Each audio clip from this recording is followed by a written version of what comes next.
Welcome everybody to the world is a mess, and I just want the steampunk kit. This is episode 80. This is November 13th, 2022. And I'm your host, Steampunk Star Raisin, and I'm here with my co-host, Daniel Bertizan in Bellwood, Ontario, Canada. How's it going, Daniel? Hi, what's up? You see this? Oh yeah, you vote. Yeah, yeah, it's nice. What is that? You voted? I Yeah. voted. I'll probably take it off after this. I just wanted to, for effect, you get a sticker every time you vote. I'd had a mail-in ballot. I dropped it off at the North Hollywood Community Center, uh, which was pretty close within walking distance of where I live. I'm not going to say where I live, but um, I a couple days before November the 8th, I dropped off my ballot, and I also previously did a video on YouTube talking. I did an LA voting guide. I voted for Karen Bass over Rick Caruso, and unfortunately, the vote is still too close to call, and it's been really slow counting all the votes because there's a lot of mail-in ballots, a lot of absentee ballots, a lot of overseas ballots, and so not everything has been decisive. I would have thought they would have already had all the election results by now, but the good news is that the Democrats are going to maintain control of the Senate. They may even actually pick up an extra seat.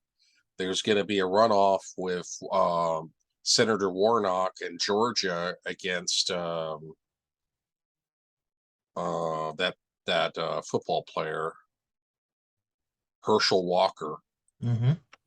And so, but even if Herschel Walker wins the runoff, it doesn't matter. The Democrats have 50 seats already because they won Nevada, they won the senators up for reelection, Mark Kelly in Arizona, and so and then Kamala Harris could vote in the event of a tie, which means they already have control of the Senate. So, but I mean, it will help the Democrats if they have 51 seats instead of just 50. The Republicans did way worse than expected. Um, there's still indeterminate who's going to take control of Congress, but they believe that if the Republicans do take control of Congress, it will only be by a two-seat margin. They'll get 220 seats uh, versus Democrat 215, which is a very narrow margin of error, and it'll be much harder for Republicans to pass anything without cooperation of Democrats. But I hope that I hope the Republicans don't take control of the House because that could be bad.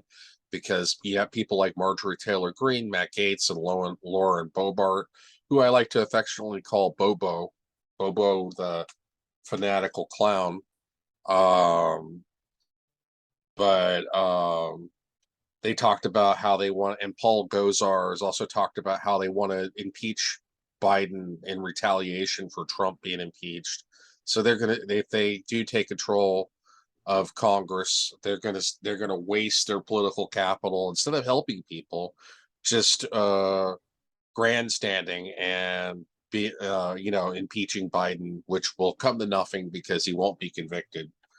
And they said that they wanted to impeach him for pulling out of Afghanistan, impeach him for inflation or whatever. Just make something up. But so we'll see. I'm actually surprised that the Republicans did so bad because normally Republicans do pretty well during the midterm. But yeah, the Republicans actually, it looks like they might actually lose one seat in the Senate. So instead of having 50 Senate seats, they'll have only 49. And if they do take control of the House, it will only be by a margin of maybe, um, depending on who you're talking to on the news. Some people think it'll be one seat, two seats, or maybe not even take control of the House at all. Bobo, or Lauren Boebert, Congresswoman from Colorado, is in a dead heat, with a little over 1,000 vote difference between her and her Democratic um, uh, competitor, and she has done worse than expected. And they're talking about having to do a recount because the Colorado state law states that if it's less than 0.5% difference in the vote, then it's an automatic recount. So we'll see. They got a lot of absentee ballots, a lot of mail-in ballots still to count in that race, and it's still, um, you know, even 5 days later, they still don't know the outcome of that. So they know that the Democrats are going to maintain control of the Senate, and if they do lose the House, it'll be by a very narrow majority on the Republican side. Uh, So this is good news. It's not great news that the Republicans take control of the House because they're just going to grandstand and do and get nothing done and be more gridlock in Washington D.C. But we shall see. Maybe Bobo the clown or Congresswoman Lauren Boebert loses her reelection bid. This will send a clear message that Trump Republicans or MAGA Republicans or no longer viable, except for maybe in extreme districts like, except like maybe in Florida or Georgia, where those are deep red states and they'll vote for any fanatic out there. But I was really hoping Rebecca Jones, who was running against Matt Gaetz, would win. She's actually pretty attractive, but that's beside the point. She's pretty smoking hot, but she used to be a Florida data scientist, and she was fired by Florida Department of Health because they didn't like the fact that she was reporting true COVID deaths and true COVID infection numbers. And then Ron DeSantis sent his police goons to her house and they pointed guns at her kids and seized all of her computers. She was running for Congress against Matt Gaetz, but apparently people are willing to vote for somebody who's been accused of a pedophile as long as he's pro-Trump. So, what can I say? I was actually expecting the Democrats to lose control of the Senate and the House. That's what I was expecting. Although I voted Democratic, um, I'm only one vote, and I was actually quite surprised, pleasantly surprised.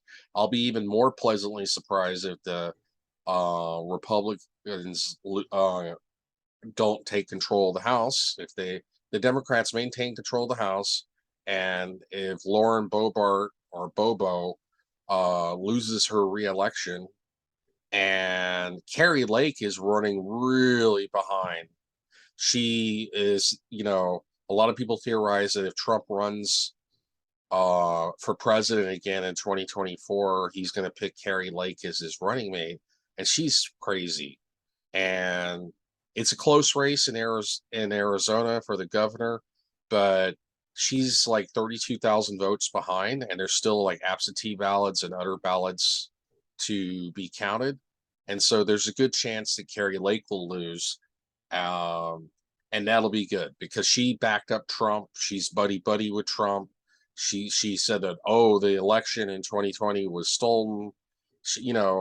We need to vote these people out that don't believe in democracy because they're definitely a clear and present danger to democracy. But yeah, have you followed the news on the elections in the United States? What's your opinion about that? Because No, I have not. well, it's important because what happens in the United States impacts Canada, but it also impacts the world.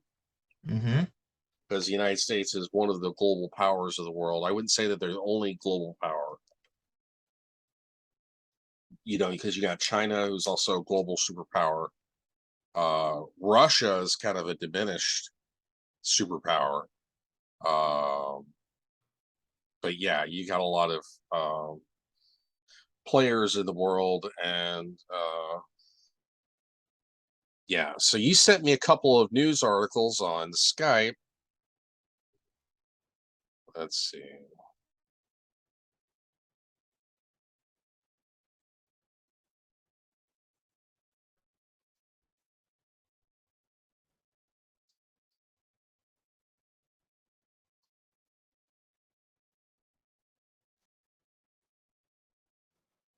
New details: an 11-year-old boy accidentally shot by sibling in Northeast Miami-Dade apartment. Northeast Miami-Dade. Miami-Dade police have released new details about the tragic death of an 11-year-old boy inside his parents' apartment on Thursday night. The child was the son of a Miami-Dade corrections officer. They say the 13-year-old brother of Shamaran Bruce Boos Shamaran Boos had discovered a handgun inside a firearm case inside his parents' master bedroom closet, and while he was handling it, it accidentally discharged. A bullet struck Shamaran in the chest. He was airlifted to Jackson Memorial Hospital, but did not survive. God, that's terrible. That's god awful. Why gun owners can be held liable in such cases, police said that they do not expect to file charges in the case. Of course, because the guy's a correction officer. He's a cop. Cops are often held above the law. A neighbor described the difficult moments shortly after arriving home from work after her young daughter Thursday. Everybody was panicking and screaming, she said. Around 5 p.m., she thought she heard somebody drop something onto the floor at her apartment building. She quickly realized it was more severe. On Thursday evening, she said she performed CPR on an 11-year-old Shamaran inside his parents' apartment. It was a very quiet community, so kids screaming for help was very odd to me, she said. She opened the front door to children in distress. I called 911. I went inside the house. The baby was there, blood everywhere. I proceeded to help.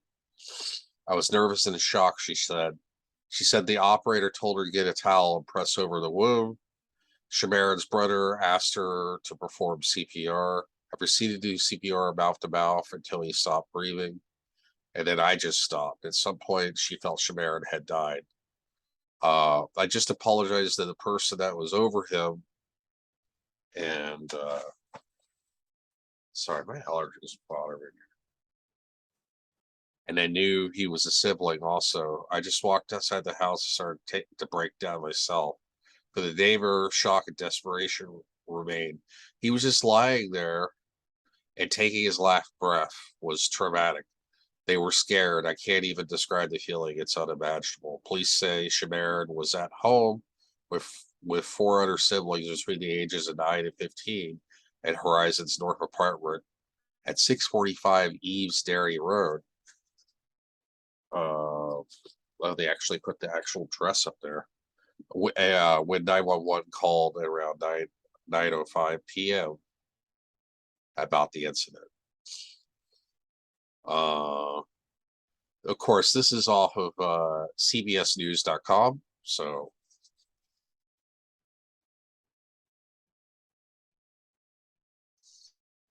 she quickly realized, yeah.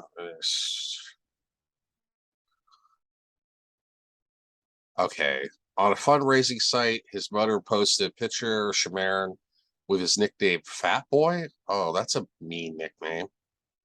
She said on her post that her son was loving, playful, and always put a smile on your face when needed. CBS4,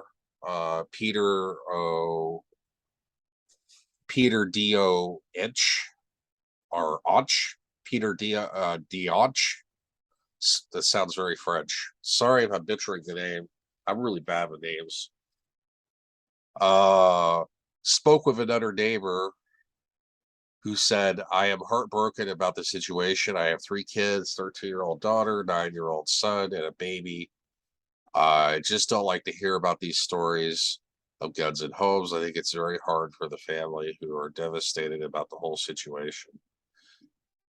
Even though the gun was in a safe place, I feel like they shouldn't be around children at all. They shouldn't even know where the guns are. This is a sad day for Dade County. Even though there is a constitutional right to own guns, we have to make sure everyone knows it comes with great responsibility. And that's why we urge parents to make sure they educate their children that those weapons are well secured. It goes to show that anyone in this community can be impacted, from law enforcement officers, correction officers, doctors, lawyers, and nurses. Any of us can be affected. But yeah, this is on CBSNews.com, Channel 4.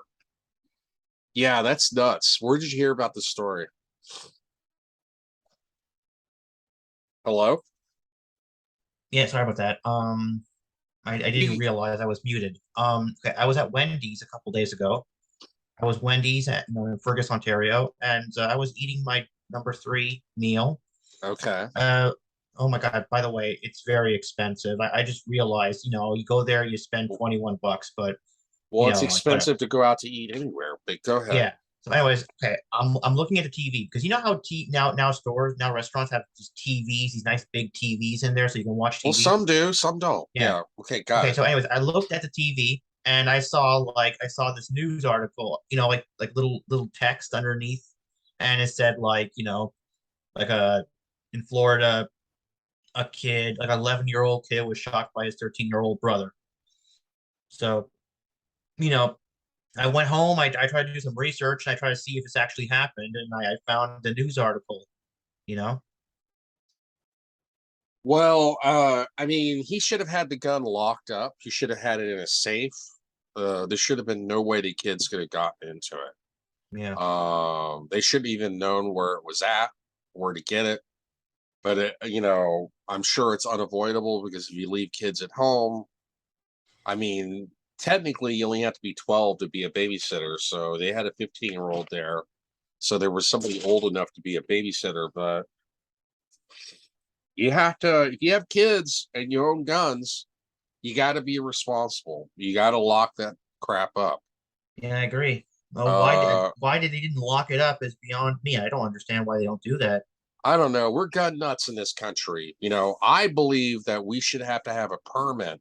You have to have a permit to drive. You should have to have a permit to use and own a gun. You should have to demonstrate a level of education and safety Hmm. and understanding of guns, how to use them, how not to use them, basic legal rights, basic, you know, uh, just basic gun safety training to demonstrate that you can be proficient with a gun without getting somebody killed. Hmm. See, I'm trying to get a gun for protection, but in Canada, it's impossible to get a gun. I mean, my parents keep on telling me, "You want a gun? Go to America. No guns in Canada. Only police can use guns." You know, Yeah, and that's why Canada has a lot less gun deaths. Now, I know that there was that one story last time in Toronto about a school shooting, and those were probably gangbangers that brought guns across the border into Canada. But I don't know full details on that story, but yeah, it's crazy and it's tragic. But yeah, this is, the Second Amendment says a well-regulated militia. I'm sorry, giving any idiot, any crazy person access to a gun without any training, without any responsibility, is nuts. We are washing guns in this country. We got over 300 million guns. We have almost as many guns as we have people, and it has not made us safer. In a civilized society, you shouldn't need guns. But yeah, there are cracks, there are fissures forming in our society, and gun violence is one of those fissures. But yeah, so I don't know. It's a tragic story. I don't know what else to say about it before moving on to the next topic. Do you have anything to say about it? no.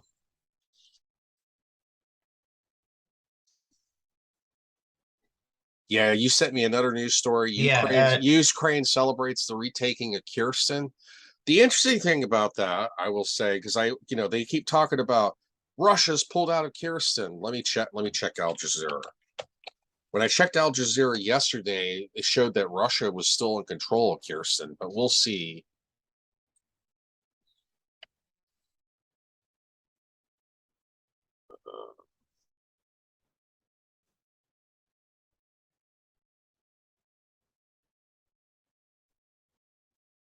Okay, I guess they have pulled out of Kherson.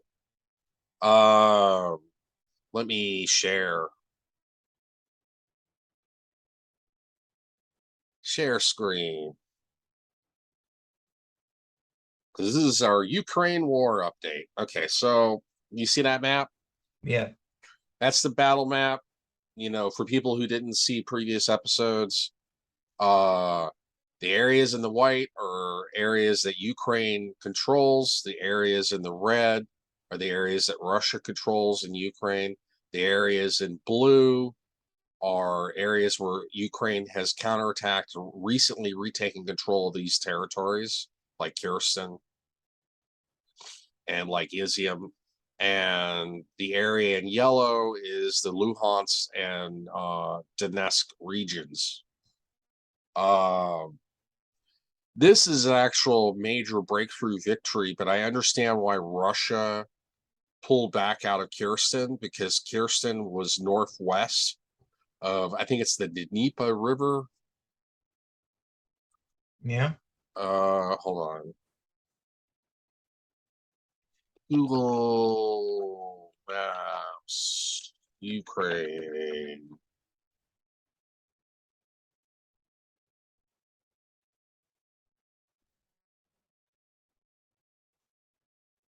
All right, can you see that?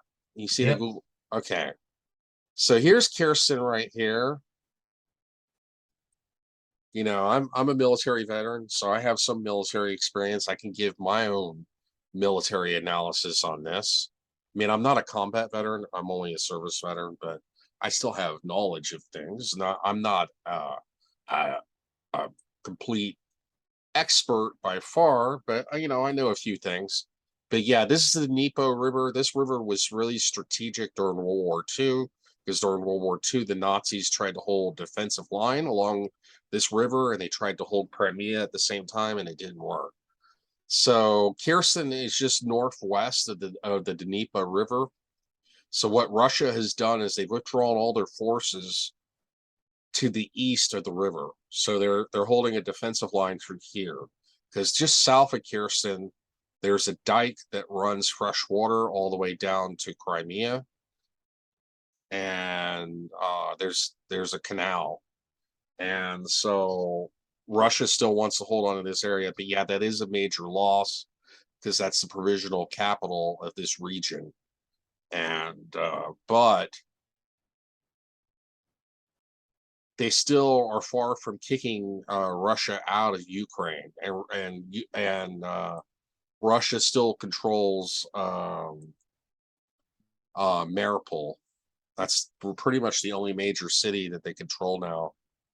But we shall see. We're at day 263 of the war. This is November the 13th, 10 o'clock Greenwich Mean Time. With no end in sight. Yes, they've had some major victories, like pushing the Russians out of the area of Kiev, pushing Russians out of the area of Kharkiv, pushing retaking Izium, retaking Kherson, taking uh, Zaporizhia, however you pronounce that city. But at the same time, even though Russia's had some severe setbacks, they still control a significant portion of Ukraine, and there's still no end of the war in sight. So, but yeah, Ukrainian army is winning. Who knows where we'll go from here? I really have no clue. What's your opinion on all this, Daniel? Wow. I can't, like, it's still going. Like it, yeah, there's no end in sight. I don't think it's gonna end anytime soon. I think it's Well, probably gonna be here for years to come. well, apparently Russia had a bunch of drones that they had imported from Iran, and they've been using Iranian drones to attack Ukrainian forces. So, um, and this is a map of all the refugees that have left Ukraine. Like 2.8 million refugees have fled to Russia. 16,000 have fled to Belarus. 7 million have fled to Poland. Almost a million have fled to Slovakia. 1.7 million have fled to Hungary. 1.4 million have fled to Romania, and 685,000 have fled to Moldova. So yeah, it's bad for both Russia and Ukraine the longer this war goes on, but it's hard to say when the war will end. I don't even know if it'll end even if they kick all Russian forces out of Ukraine. What's to stop Russia from counterattacking later? So we shall see. So Yeah. Oh, I sent you an article. It says Istanbul explosion leaves several dead and dozens wounded. So there was an explosion in Istanbul today. well, we'll talk about that next time. We only got about 4 minutes left, or maybe I can talk about it briefly. Let me look on Skype.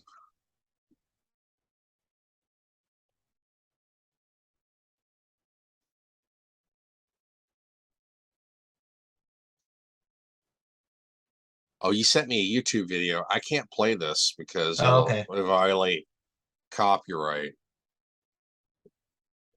We'll talk about that next time when I know more about it. Mm-hmm. Um, yeah, I mean, there's a rumor that Putin is really sick, that he has Parkinson's, that he might have cancer.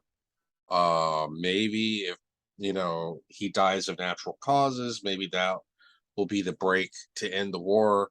I know the Biden administration has been pushing the Ukrainian government to rebegin negotiations to end the war in Ukraine. We shall see. But for right now, we're about almost. It's been going on since February 24th. So we're almost 9 months into the war, long enough that it would take for a pregnant woman to have a baby, Mm-hmm. and there's no end in sight. I don't see how it's going to end unless we could come together and negotiate and give Biden, or Biden should give Putin a way out peacefully, with so that he could save face and say, well, at least I stood up for my country or something. Whatever it takes to end the war, because we don't need to, Mm-hmm. elevate to World War III. Yeah. And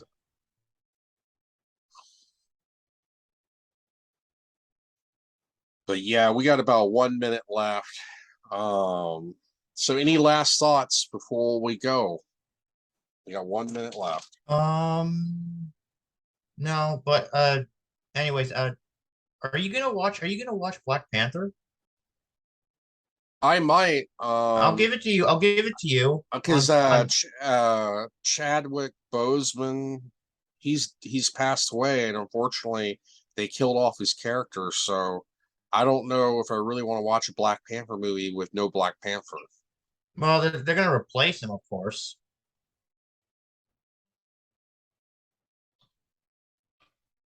Yeah, but I think it sucks for the MCU because Black Panther was such a powerful and cool character. I mean, I really liked him in Captain America Civil War. He was just such an awesome character. In the Marvel Zombies comic, he was also my favorite character. Oh, he was in Marvel Zombies? Yeah, yeah, he had found a cure he was still a zombie and he was undead because he got Oh, infected by that's right. Yeah. he had found a cure so that even though he was a zombie, he no longer craved human flesh and regained his sanity. He was also missing a leg and he was hopping around on a crutch, but because he knew martial arts so well, he was still able to kick butt even with one leg. I mean, he was like the ultimate underdog superhero in Marvel Zombies. I really loved Black Panther and Marvel Yeah. Zombies. Oh, But like anyway, we'll talk yeah. more about this next week. We are out of time. Thank you very much for joining me. I'm your host, Steampunk Star Raisin. I'm here in North Hollywood, California, and I'm here with my co-host, Daniel Bertizan, in Bellwood, Ontario, Canada. You have a nice day. I will see you 25 billion years. I will. Bye.